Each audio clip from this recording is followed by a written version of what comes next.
Sige lang. Sabi mo 1, 2, 3. 1, 2, 3. Okay. Kaya sige sa'yo. Gusto mo ako, seryoso to. Wala, hindi kami kumatama, oh. Yun nga, nag-swim kami. Hindi ko kami nakita nag-swim. Tapos nun, yun, sinabi niya, nung nakita ka niya, Bart, okay yun, ano bang pangalan nun? Si Janine. Si Janine. Iba yung pakiramdam ko eh. Parang gusto ko nang magbaliklod sa babae.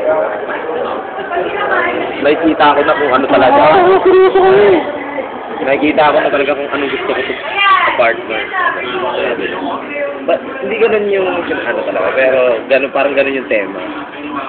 Tapos, sasabihan mo ng parang lalaki. I-treat mo yung mga babae mo parang lalaki.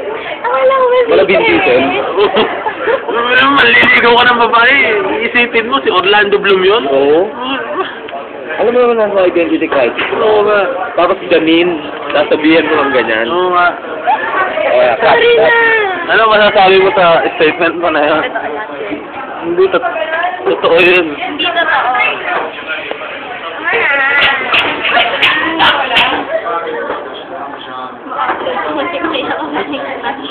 Upload ko sa YouTube, Brad.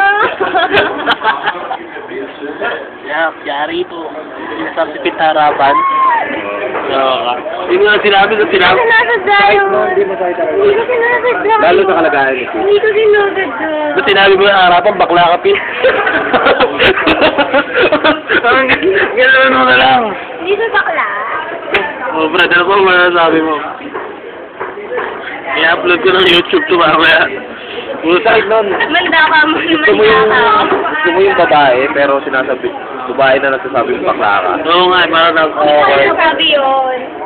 napaka-art na, sakit. Ano nasabi yun? Sana masakit yun. Para matindi pa sa sinabihan ka ng bakla na bakla ka eh. Yung babae pa nagkakasya yun, na nagsabi na bakla ka. Grabe naman ito. Ano masasabi mo? No comment. Kanina puro comment ka. Eh. Ay ba yung T? Ay, nako. T. Ay ba yung T? T. Ano si? Hindi ko rin. Wait, T na yun. Ice T. Ice T. Hindi, video pa rin ba?